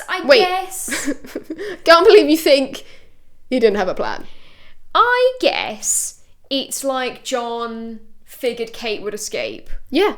And then, like, likely thing for Kate to do. Like, circle round and knock Desmond out, or, like, go find Jack, or whatever. Yeah. Fair enough. But also, fuck it. Also, like, it's the way he's just like, it's her you gotta worry about, I'm just a box guy. I'm like, no, the fuck you're not. No, but that's great, though. I love it where he goes, like, you're tying up the wrong person. She's the fugitive. # misogyny. Desmond assumed that Kate was fine. And Locke was the dangerous one. Kate's the fugitive. I'm like a guy who does cardboard. I'm just a little old man. I can't do nothing to nobody. He's a little old man. He can't do nothing to nobody. I really love when John randomly throws in that he had a really boring life off island. It's like when Boone goes, they tell you how to predict the weather in a box company. It is quite funny that he's like, because also it's the way Kate looks at him when he says that, because she's like, what? Because she doesn't know that about him. John law drop, and she's like, huh? She's like, a box manager? So he does have a plan to help Kate, because Kate knows how to handle herself. He knows this. She's going to be able to break out of that, no problem. She's been on the run for years, breaking away from the marshal. He knows she's got it down. And he also helps her, because he ties her up, but he puts that knife down the front of her trousers. Yeah. So it's like, I'm giving you a way to escape. But also, like, if he'd left Kate with Desmond, and then he could have used the knife to escape, and then gone off and found his destiny. Wait. And then Kate can handle herself with Desmond because she can handle herself. We've watched her take down armed men before. Yeah. She would have just elbowed him in the face, probably. Yeah, if John, like, he would like, lock John up and then he would have been like, right, well, you know, now he literally would turn around, open his mouth to say something, and she would have already had the rifle. Yeah, elbow to the jaw. She's got the rifle, sit down. Mm-hmm. And then the computer starts beeping, and then question mark. Because no way Kate would have inputted that. No. Okay, yes, I take your point now. That is also a reasonable chain of events. Because I know that, like, John is like, this is my destiny, I need to talk to this man. But also a little bit like, he could, you know. Yeah, I see what you're saying now. And yes, so that is very much because John thinks it's his destiny and he wants to talk to Desmond and he wants to get the tea. And we do get the tea. Yes, we do get some kind of lore. So they talk about the flight. Which is kind of fun because we've sort of low-key forgotten about the flight at this point. Mm-hmm. Like, it's like he talks about the whole thing we've heard already. They went off course. Yeah. And Desmond just goes, so the whole world's still out there then. Yes. Very, very, very, very interesting. So, not only does John go, no one's looking for us, so it's like, sorry, Desmond, you're not getting out of here. He's like, just in case you hoped that, like, the rescue boats would come and we could take you away. No. Not gonna happen. Desmond believes that the rest of the world does not exist. And now, mind-blowing information! When he says the rest of the world, does he mean everything beyond the island, or does he mean everything beyond the hatch? Real. Could be either. Because it's like, we don't know when the last time he went outside was. Maybe that's why he's freaking out so much. He's like, other human beings? We don't know how long he's been down there. Maybe he was born down there. We do not know. Maybe he doesn't even know. Lived his entire life in the hatch. Can you imagine? And he's but just then, never been if he was outside. born down there, where are his parents? Gone. Maybe they left him there. Dead. Oh, little baby to fend for himself. Well, he wouldn't have been able to, like, speak English. What, he's just born Scottish. Just comes. Maybe they left him when he was an adult. I didn't necessarily say they left a baby down there. I was picturing leaving a baby to. Baby's just like, ah! Oh. Can he fucking walk? Intensely Scottish baby. Have you seen the, like, Scottish baby videos? No. There's a few videos that, like, go viral every now and then of, like, toddlers that have really strong, like, Glaswegian accents, and everyone finds it really funny because they're so cute. Great. That's fun. I love the Glaswegian accent. It's great. I think it's gorgeous. Scottish accent in general is brilliant. Yeah, but I feel like the Glaswegian accent in particular gets a lot of hate because it's much stronger than someone from, like, Edinburgh or whatever. But I love it. I think it's nice. I love all Scottish accents. Guys, it's the best. Not like other girls. I like the Glaswegian. Not like other girls. Yeah, so Desmond, we have no idea how long he's been down there for. We have no idea how long he's been down there for, and he, for some reason, thinks the rest of the world is not there. Now, it's very much giving Danielle in that we get this like...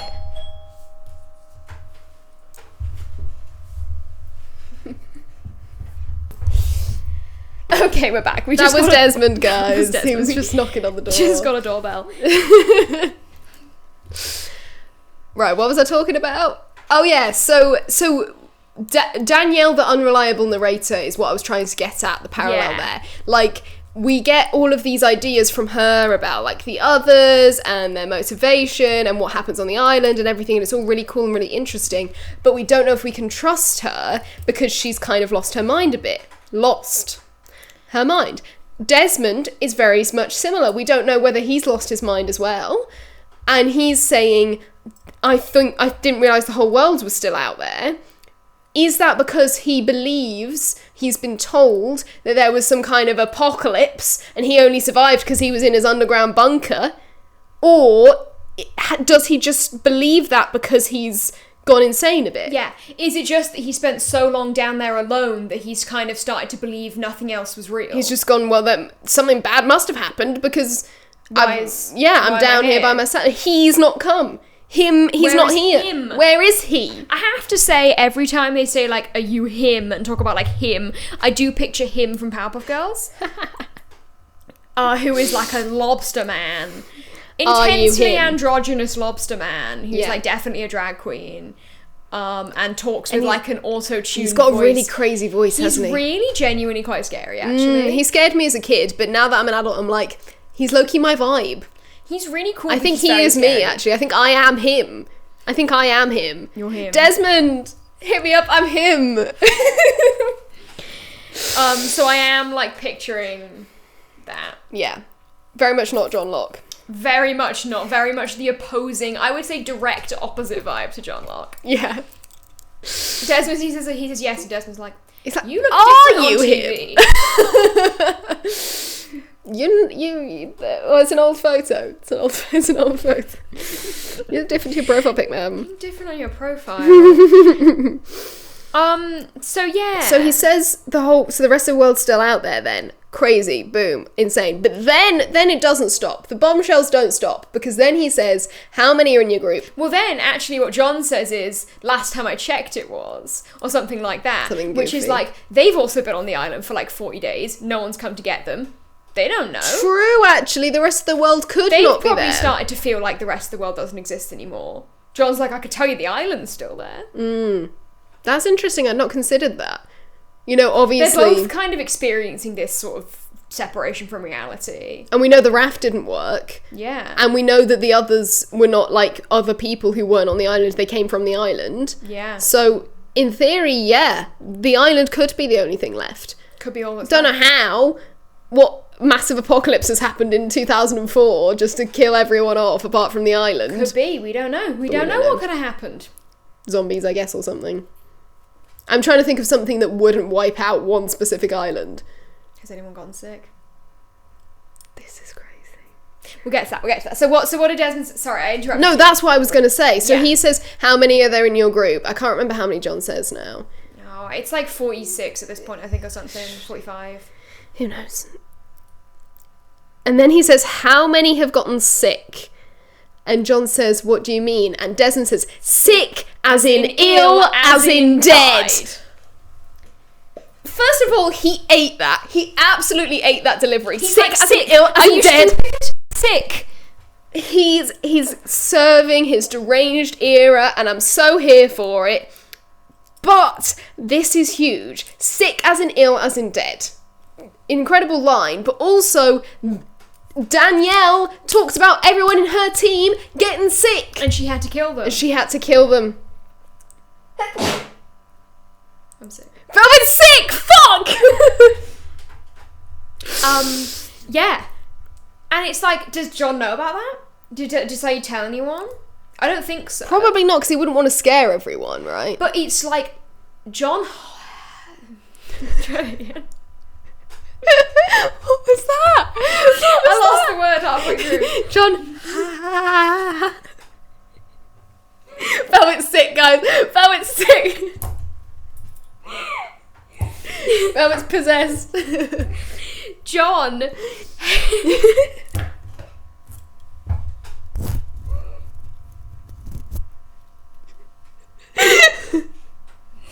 John hesitates. That's what you were going to say! So ironic, that's amazing. When he says no one.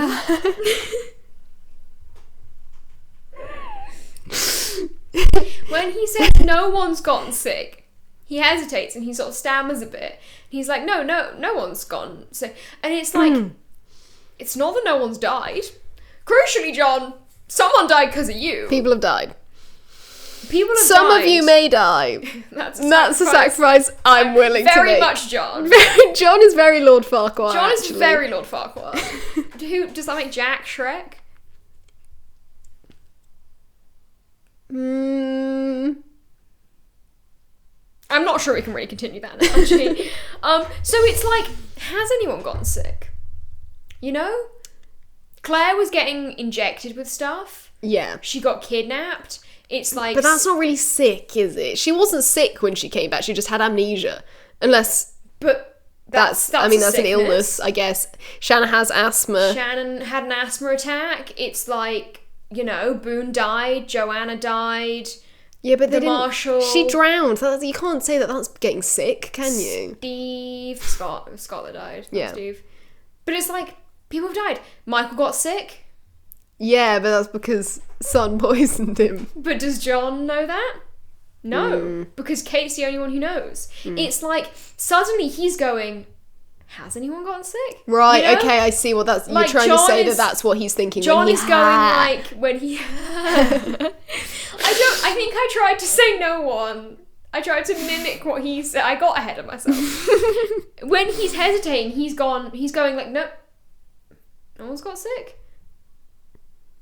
I think he can't say no one's died. Yeah, I interpreted it a bit more as like he's trying to figure out what Desmond's on about and why he's being so intense. Also, he's thinking about the quarantine thing. Yeah, Kate's saying we can't go down there. There's quarantine on the label. So here's what I'm thinking. I'm connecting some dots here. Desmond has been quarantined in the hatch. He thinks the rest of the world is gone, and he thinks people get sick on the outside world. He's been kept in there because there's been some kind of massive plague / zombie apocalypse / the coronavirus. And he's been locked in the hatch. Inject those injections? What the if injections, that's like a medicine. vaccination or something?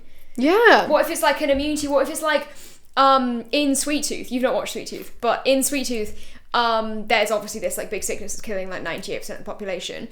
And there's this doctor who's created a treatment, but it only lasts about 28 days. And then he has to, and it's his wife who's like ill, and he has to inject her with it. Of course it is. Because of course it is. He has to, she's great, I love her. He has to inject her with it like every 25, 28 days. Otherwise she starts becoming infectious again. So I'm thinking that there's some kind of big illness. And the thing is, this is not necessarily new information. We've had this idea from Danielle as well. What if they are all sick? What if it's like dormant within them? People are just going to start dropping like flies, And now they've exposed Desmond to it, and he's been, living in this bunker his whole life, just eating those horrible protein shakes, just so that he can survive. And now, boom, John's come and exposed him to the virus. And it's like, Danielle said they got sick and she had to kill them, but she didn't say what happened. It's like, what if John's gotten sick? What if that's why he's acting so crazy? What if Jack's all out of character because he's sick? What if it's the numbers? What if the numbers are making people sick? What would that even mean? What do you mean? I don't know. How are the numbers making people sick? Could be. I'm done. They could be. You don't know. You don't know. So then...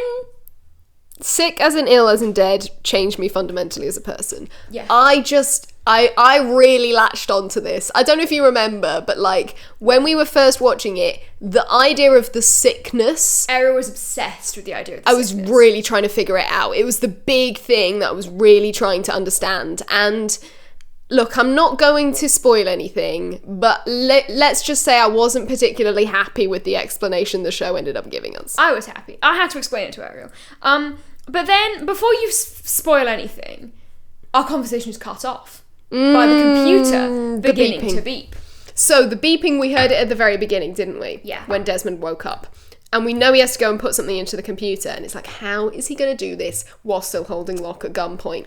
First things first, we talked about that computer looks really old. John says he hasn't seen one in 20 years. Yes. So that's 20 years ago was what, 1984? Yeah. At this point? So, pretty old. So we were kind of right. We said like 70s, 80s. The vibes. I really liked that detail as well because I then suddenly had like a vision. I was like, imagine if we got flashback Locke in like with like a full head of hair, sitting at like an Apple II computer at his desk job. Still at his box company. Still at the box company, because you get the vibe he's worked there for a long, long time and they've just never appreciated him. Yeah. He's busy with his Warhammer. And I was like, yes, I can see it. I can see it. And he's in like a flammable suit. Yeah. Yeah. Polyester. Mm-hmm. So I really liked that detail. Almost predictably so, we get the code for the computer. Oh my god. I can't remember whether I predicted it or not. It's just like... But it is so exciting. You know? Like, he says Incredible. 4 and you go, oh my god. Okay. Oh my god. I see. Yeah. Crucially, he also says, before he tells him what to type, he says, type in exactly what I say and nothing else. What happens if you put in other things? Interesting piece of information. Don't forget that, guys. So, what happens if you type in what did one snowman say to the other snow? System failure, system error, fuck you. You're not him. That's when it comes up on the screen. You're not him. You're not him. Put in the code. Put in the code. So the code is the numbers. Absolute serve of the century. Incredible. Love eating it up. It's amazing. It's amazing. It's amazing. Also kind of explains why the numbers on the side of the hatch, right? We know the numbers are linked to the hatch, and now we see that they're the code that you have to put into the computer. So it's like maybe what it is so that if Desmond just like fucked off, someone finds the hatch, they can read on the side what they're supposed to put into the computer. I mean, how you would connect those dots, I don't know. Well, I feel like if you'd read the... Like, I think if, like, Desmond wasn't there and then the computer started beeping, they've, like, read the number... They might... It's extremely tenuous, but I like that that's thrown in there as an idea. And it makes sense, in a way. So I love the way he gets distracted halfway through. Because it's linking up what we saw in the previous episode. That's Jack. What he goes, did you hear that? It's Jack coming down the hatch. Yeah. And also he's so deranged and he's freaking out and he's just like, oh my god, did you hear that? Oh, right, what was the last thing you put in? 15, right, okay, yeah, 16. And then he does the whole thing and then he says, press execute. Now it is that it is execute. I know it's just a normal command on a computer, but the fact that it's execute... Kill that thing. Kill that thing, Desmond. It makes you think that something sinister is going to happen, right? Doesn't it? Mm-hmm. And that's what John's thinking. He's hesitating. He's hesitating massively and he's going, what's going to happen when I press it? But it's kind of crazy because it's like, we've already seen Desmond do this. Yeah. But even still, we're like, oh my god, what's going to happen? Exactly. It's so tense. Even though we know he just put it in really casually and just started his day. You know, did the washing up after it. It's all chill. Also, that only happened like an hour ago. Oh my god! Desmond's had a crazy morning. Mondays, am I right? Mondays. The morning... You start your day with confirmation that humanity is still alive and a gun in your face. Not good. Not ideal. No. So he puts the numbers in. What's going to happen if I do? Just press it. All very tense, incredible. He presses it. And then we get a nice little shot of the timer on the wall. So we've not seen the timer. We've not seen the timer yet. We heard it. Yeah. Riffling. First time he did it. We've not seen it. And what we see is it sets to the number 108. And this is, as we know, gorgeous. The solution to what happens if you add all the numbers together. Yes. It was also painted all over the wall on that weird creepy mural. It was indeed. It's everywhere. Yes. And I love 108 because it actually took me a while to figure it out. Yeah. I was like, what's the significance of 108? I first just knew it as the number on the timer. We obviously spoiled that a little bit for you guys, mainly because when I went on that flight and the gate number was 108, I was like, I can't not bring this up. Yeah. Like, so I was like, add them all together, trust me. But I do remember when I figured that out, I was lying in bed. I remember. Because I remember you came down for breakfast the next morning and I was like, you were like, guys! This. So that's very exciting. And the timer as well, I just wanted to add in. So on the previous DVDs, there would be a picture of one of the characters on the cover and then a different picture of them on the actual disc, which is where we got the Charlie no bitches pose from. Yeah, that's from the disc itself. From the actual disc itself rather than the cover. He's doing something slightly different on the cover. But this one, on the actual disc itself, it's a picture of the timer. Which is very cool. Very, very cool. Very cool, master. Very scary. Absolutely. So this, all of this seems to have happened in the last 108 minutes. Think about it. Yeah, I think we're safe to say that now. I think we're safe to say that because it's like, it's very clearly a timer. So since Desmond woke up, put the numbers in, all of that in the last 108 minutes, which is like just less than 2 hours, right? Yeah. Because 2 hours is 120 minutes. Well, an hour and a half is 90 minutes. So somewhere in between. So it's an hour and 48 minutes. What a fucking morning. What a morning. Terrible. He's Hey going guys, through welcome back it. to my morning routine. Get ready with me. Get ready with me. Oh, I'd love to see Desmond's morning routine. If only he'd had TikTok. He would have been a great... People would have eaten that up. Vlogger. Yeah. The hashtag hatch life. Hashtag hatch life. It's very much... I know we've already talked about psychology once this episode, but there's a guy called Seif. Michael Seif. He was an iconic case. He was an iconic case study. In the psychology GCSE. On the natural circadian rhythm. Was like his study. So basically he locked himself in a cave.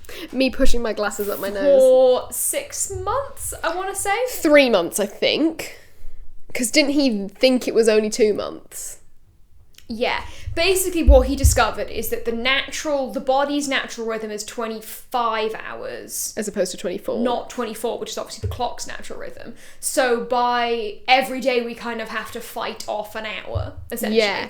And by locking himself I think you've missed out a little crucial bit of the experiment. He had no access to the outside world, no natural light or anything. He had no clocks, no natural light. So basically just lived in this cave and like did little like ECG like things on his head and like wrote diaries and stuff. And he had people outside observing him and recording what time he went to sleep and everything. And he figured out that your body naturally reverts to a 25-hour cycle rather than a 24. So he essentially lost like a month, an hour of time. They were like, it's time to come out, Michael. And they were like... He was like, I've still got a month left. Yeah. So this like kind of feels like what's happening to Desmond. Because it's also like, it's the morning, he's starting his day, but we know it's the middle of the night. But he doesn't know that. No, because he's got the artificial light on. He doesn't know what time it is on the outside world, because why would he? He doesn't have, there's no clock that we've seen. The only clock he has is the timer on the computer. So he knows when 108 minutes has passed, but he doesn't know what time it is. And also just like think about how you could fuck with someone in that scenario, you know? Like lowering the light or like bringing the light up to make them think it's a different time of day. It's like anything could be happening down there. Crazy. So true that you bring up that, because I think it's really relevant. Yeah, and because we talked about it a little bit last week as well on like his morning routine, but it's the middle of the night, and I just like I wanted to sort of dig into that a little bit more. Absolutely. So yeah, so that's what's happening from John's perspective, but Kate's perspective. I mean, as John, as we see, rightfully assumed, Kate immediately escapes. I wrote down here, Kate is built different because she is able to somehow bring her hands around her butt. How is she doing that? That's hard. Her wrists are connected, and she's like... I mean, that's not... I can't do that. Her wrists are tied together. Okay, John's probably tied them loosely, right? Hasn't he? But, like, still. But how is she doing that? How is she doing that? She's just built different. She's just It's unrealistic. It's so unrealistic, but it doesn't matter because it's Kate. It's also, I'm going to tell you, it's not the last time she does this.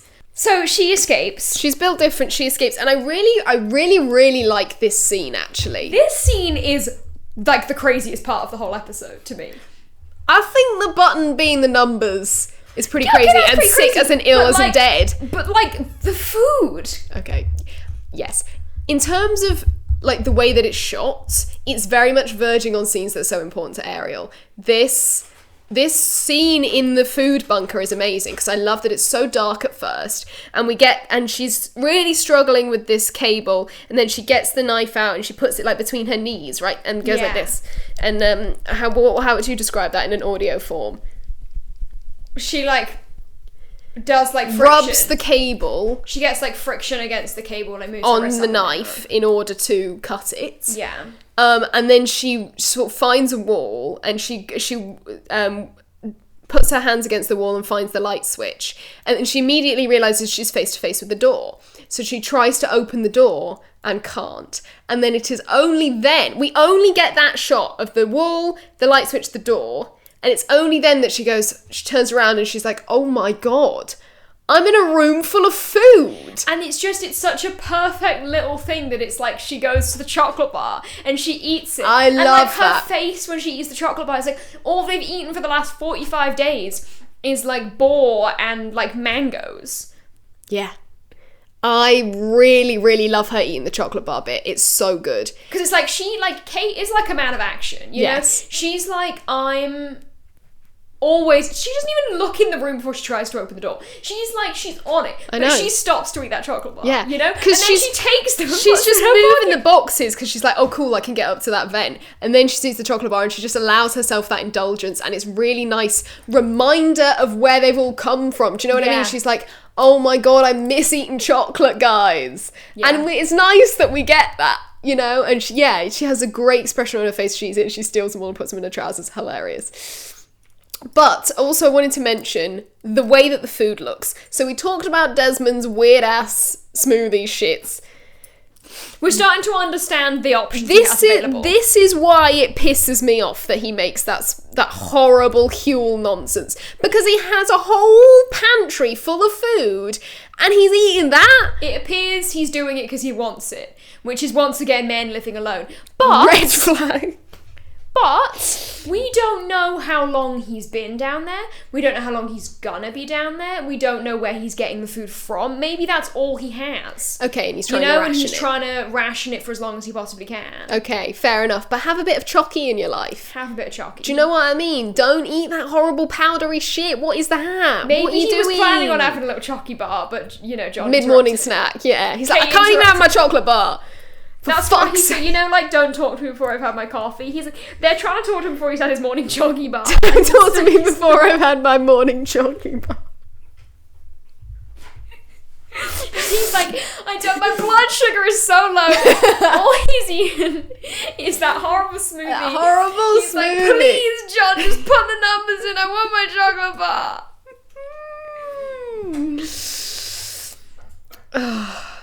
If the roles had been reversed and John had been the one locked in the pantry, do you think he would have gone for the chocolate bar?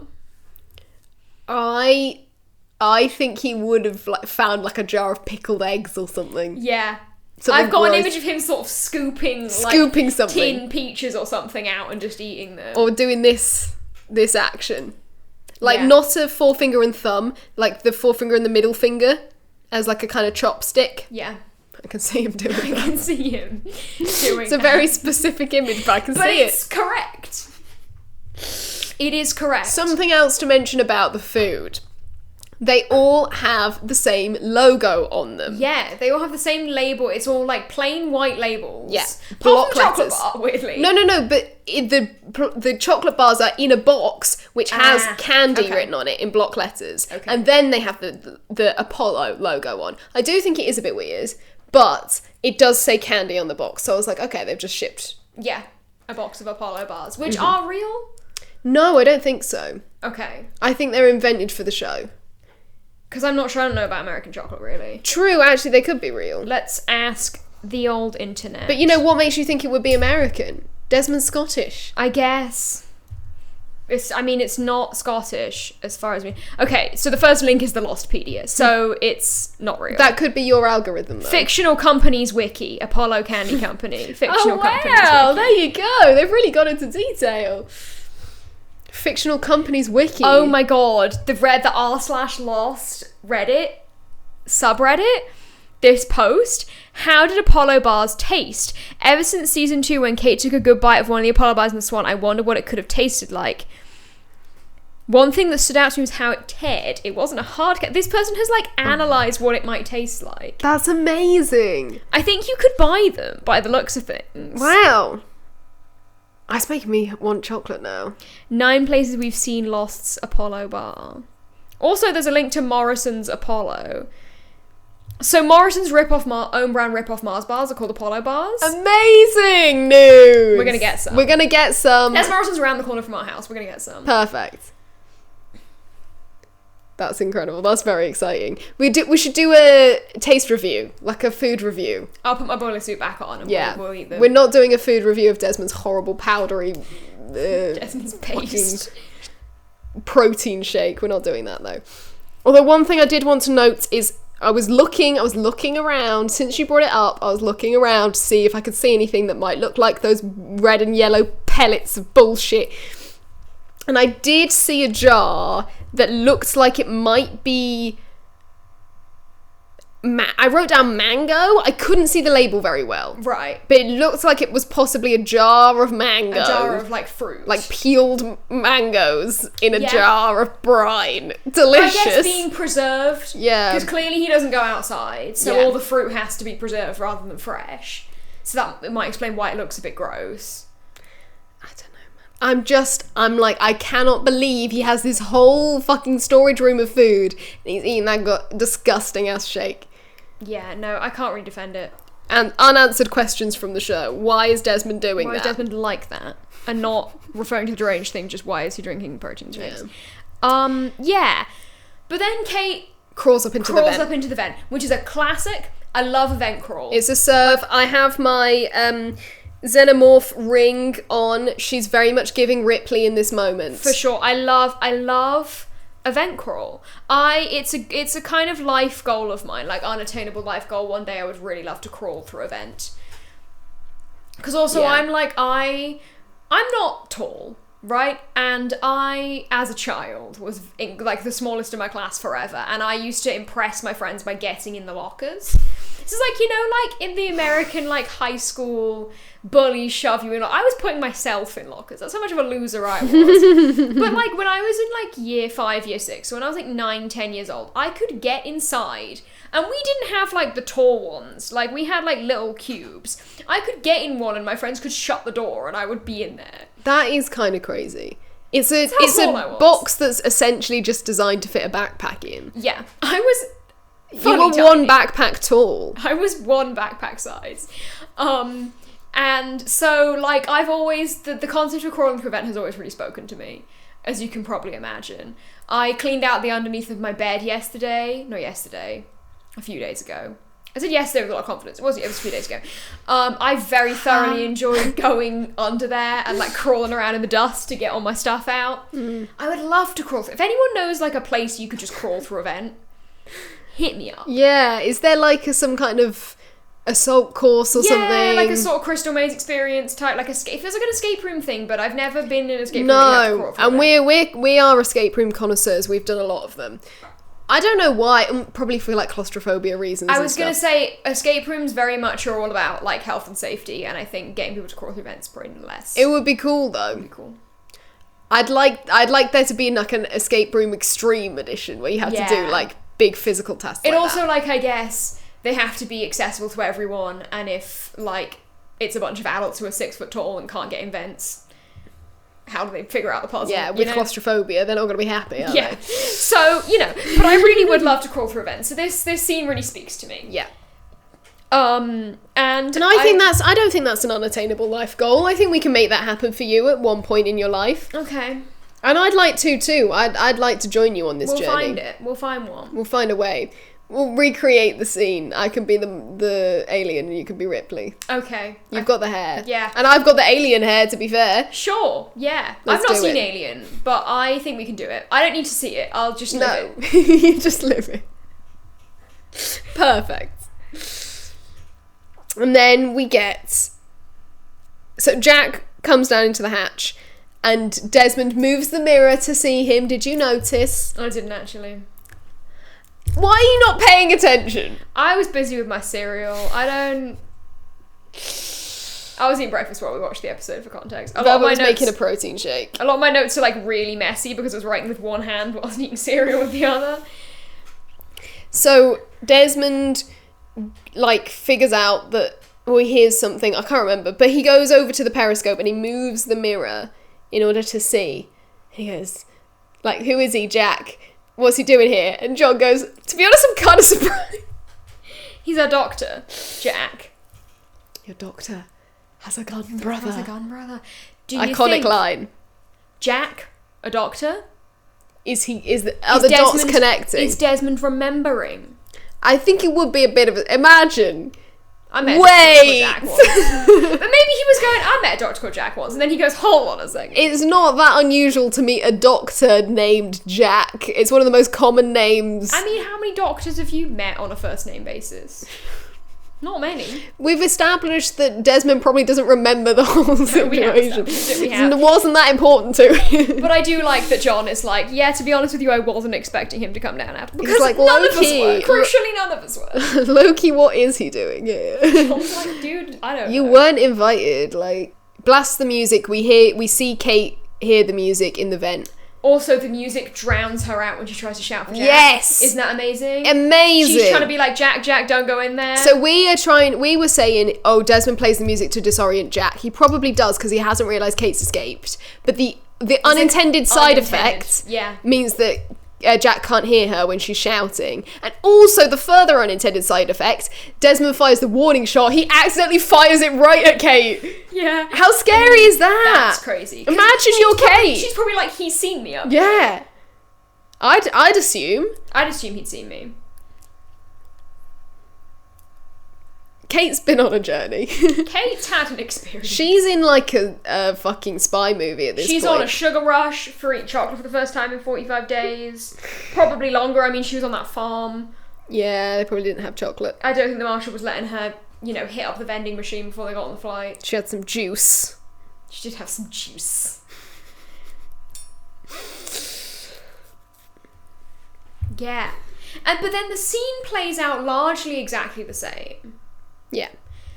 Obviously, we get some different perspective shots. And it has a different context now. John goes like, don't touch that.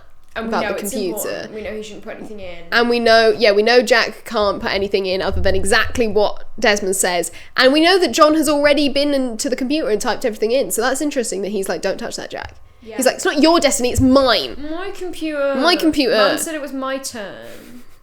But the one thing I quite enjoyed is that the scene plays out very similar. You get the same dialogue. Oh, I'll blow his damn head off, brother, whatever. Mm-hmm. Desmond sees Jack. Jack sees Desmond. He says, you. And the scene goes on just a teeny tiny bit longer. Enough for Jack to make a little face. And then it cuts away again. Yeah, I didn't really understand that. Why did we get that? It's like, instead of it just cutting off in the same place, it goes on long enough that you think the scene's going to carry on, and all Jack does is just kind of make like a grimace and like wipe sweat on his arm, and then like scene ends. Yeah, weird. And I was like, not sure why. That was an odd choice. That was an odd one. Was that intentional? Like, did they just accidentally leave it in and then go, it's fine? Or were they doing that to try and differentiate between the different scenes? Yeah, maybe they were like, the directors are like, okay, so that's the cut that goes in Adrift. Yeah. That's the cut that goes in. It's so, like okay, great job, guys. So we're going to do exactly the same thing again, but this time at the end, Jack, you have to pretend that you've smelled something really bad. Make a face. He goes, okay. Your motivation is make a face. Cool. Yeah, and then it just ends and then we're back to the raft. So we don't... So in a way, we've not moved any further on. No. But in a different way, we've learnt a lot. Yes. Yeah. We've made some friends along the way. We really have. So it's like, it's really interesting, I think, actually, that it ends in exactly the same place. Because it's like, what happens on the raft is happening very, it's all very intense. It's happening over a very long period of time. Like, it happens over the entire night. But where we end with the hatch is exactly the same place. So next episode, we're still picking up from that Yes. I think it's interesting to figure out the timeline here. So, obviously, the hatch shit is happening at night. And we ended the episode still at night last time. So the U happens at night, even though it's the morning for Desmond. It happens at night. Jack says it's a few hours until sunrise. We then get sunrise. We've seen sunrise. And the others are there with Michael and Jin and... I was going to say Sun. Sawyer. Very much not Sun. It's because I said Jin and Sun. Jin and S, and then you go for Sun. Yeah. So the others are there. Does that mean they haven't attacked the main camp? I guess not, but we don't know. We don't know. Maybe Jin found his way back to the camp, and then they all got captured. Ooh, I like that idea, yeah. He found his way back to the camp and was like, oh my god, my wife! Wait, hang on a minute. Immediately gets tackled to the ground. The others have captured them all. Yeah. And then he escapes and finds his way back to Sawyer. So in this scenario, they're actually not that far from the original beach camp. Yeah, I guess. I like that idea. It's a possibility for sure. It's a possibility. There's also the possibility that we don't know how many others there are. They could have split up into 2 different groups. Yeah. Some gone after Michael and the others, some gone after everyone who's living at the caves. Yeah, we know there's like... Well, there was like 5 on the boat, right? Yeah. 4. Yeah, because it was 5 total, including Ethan. Brackets deceased. So, yeah. What crazy way to end it, you know? Yeah. What a crazy place to leave the episode in many ways. And it only gets crazier. Yeah. We are unfortunately not done with this episode. No? No. There's one scene that we haven't talked about. Charlie and Claire. Oh, yes! Yes! Oh, that's a great scene. It's a really interesting scene because we kind of get, again, another commonality between the different plot lines. We get like a scene we've seen before but someone else's perspective that's kind of happening in the wings, you know? So we get Jack going off to the hatch and then Charlie sort of going, what's his problem? Yeah, I love that, like, Claire goes, like, where's he going? And then Charlie goes, oh, he's probably off to go do something heroic. And Claire rolls her eyes. Fully rolls her eyes. Iconic. She's like, fucking sit down. Yeah, and she's also rolling her eyes at Charlie. She's like, you always try and make a joke instead of being serious. What is it? You make a joke. You try to be funny when you don't want to answer a question. Yeah. And he goes, trying to be funny. And it's like, you're still trying to be funny. Yeah. Bitch, shut up. She's so done with him at this point. Shut up. I love Claire. She's amazing. Charlie, I noticed, he's still all covered in his own blood. In that scene. Well, it's not been that long, has it? It's not been that long. For Charlie. Isn't that crazy? Yeah. His face just got blown up. Yeah. Like, a couple hours ago. So real. It's been a day for Charlie as well. Fucking headache. It's been a morning for Desmond. It's been a day for Charlie. Probably like, stop picking on my character flaws. I've got a headache. So Claire finds the Virgin Mary statue. Yes. And we talked about the idea of why did Charlie bring it with him? Is it kind of as a reminder to say, like, I'm not going to relapse. I'm going to keep this statue as like a symbolic thing to say I have heroin right here, but I'm not going to break the statue in order to get it? Or did he take the statue in order to break it in order to get the heroin? Now, it seems because Claire's seen it, whatever his initial plan was, he can't break it now. Yeah. Because Claire can't find out there's heroin inside. Yeah. And he even says to her, like, whoa, be careful. Yeah, be careful with that. Don't look in there. Yeah. Which I think is interesting as well, because if you have seen this episode without seeing the previous ones, we didn't get the crotch up shot in the previously on. Yeah. So you might not know what's in there. You might not know. Which I think is kind of fun, because it's just like subtext, really. It could just be that he's like, protect the Virgin Mary. Yeah. He's probably like, well, I want the heroin in there, but I don't want to break it. Like, with the way that Saeed just kind of, he's like, yeah, heroin. Yeah. He like smashed it, because obviously he doesn't care. It's nothing He's a to Muslim, him. Yeah. But it's like, to Charlie, he's like, I can't break her. It's the Virgin Mary. She's holy, he says that. She's holy. So it's like it truly is a practice in temptation. Very biblical, you know? Very much so. This show loves a heavy-handed metaphor. Especially to do with Charlie. Especially when it comes to Charlie. But it's just interesting that Claire now knows that he has the statue. And we now know that he's like keeping it on display, or at the very least he's... Yeah. I don't know, it is an interesting scene. It kind of opens up a possibility, and he like gives the baby back in order to get the statue back, which I think is quite... He's like, don't touch my things, take your baby. Funny, but also symbolic. Charlie, take the baby. Because it's like... Charlie, give the baby back. What's important to him, you know? Making sure Claire doesn't find out. Yeah. Making sure the statue is preserved, or the baby. What's the most important? Safe. Yeah. All interesting. And then I think the only other note here that I've written is Michael shoots like 1 million times. First of all, I thought we had no bullets left. Yeah, I think... The bullets all fell in the water, so what's the truth? I think that was like around... He had more... What's it called? In magazine. Plot hole. Because like I think he like ejected the round, but he still had more. I don't know. No, but it's not just one. Oh, as in like however many are in the barrel. In the barrel. Okay. I don't really know. I don't really know how guns work, but I'm willing to accept that.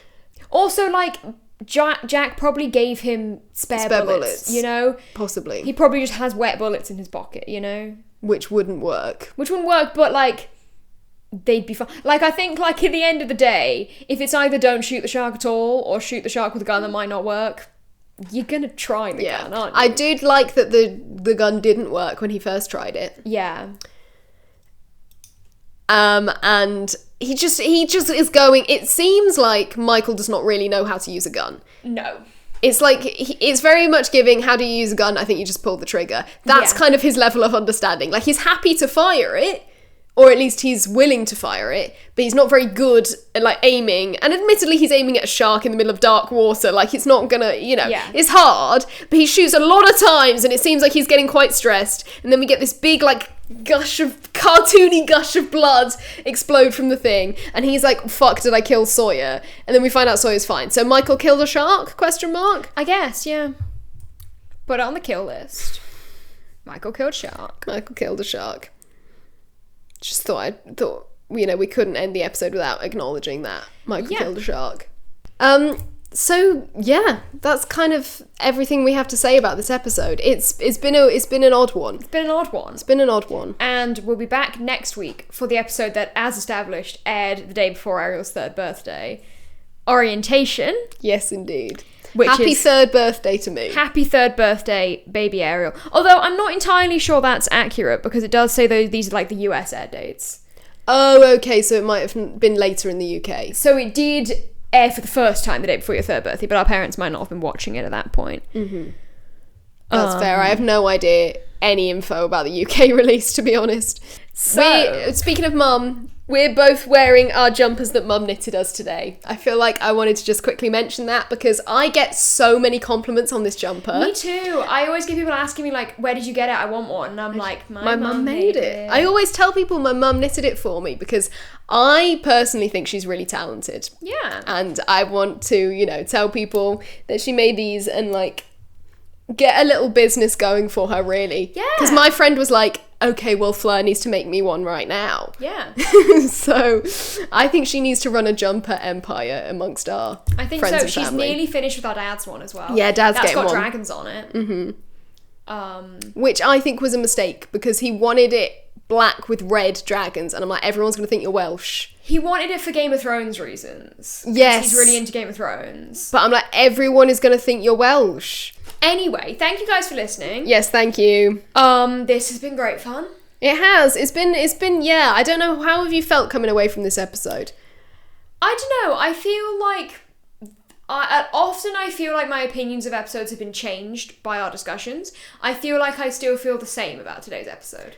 Yeah, I think I'm actually a bit more on board with the episode after the discussion, because I think when I watched it, I was just a bit like, it's raft bullshit. You know, like, the scenes on the raft are actually not that interesting. They are interesting because there's lots of kind of character stuff going on, and there's the shark, which obviously was very scary to me, but, you know, I wasn't enjoying it because I was just like, don't put a shark on my screen. But I guess that's why it's not all raft. The episode. Because it would be boring. Because it wouldn't be particularly interesting. It's like you've got 2, maximum 3 characters to show doing raft things. Obviously, we need to see what's happening on the raft, but... Because we need to know they're alive. And obviously, it's amazing that we know they're alive and they're on the island. They're not safe, necessarily, but they're on the island. They're alive. Yeah. We don't know if Walt's alive still yet or not, but, like, yeah, I'm just kind of like, I'm not that interested in the raft scenes, but I think because we talked about that really early on in the record, and then we were like, now let's get into everything that happens in the hatch. Because that is the kind of stuff that I am invested in terms of what is the law. Yeah, but we'll learn more. We will learn more, guys. Next week's episode is a great one. It's fantastic. And I am saying it's fantastic. In my head, I think some of the scenes that happened in this one happened in that one. Yeah. So question mark as to what we're actually going to find out. Come back next week and you can find out. And you'll discover with us, along with us. We'll see you then. See you then.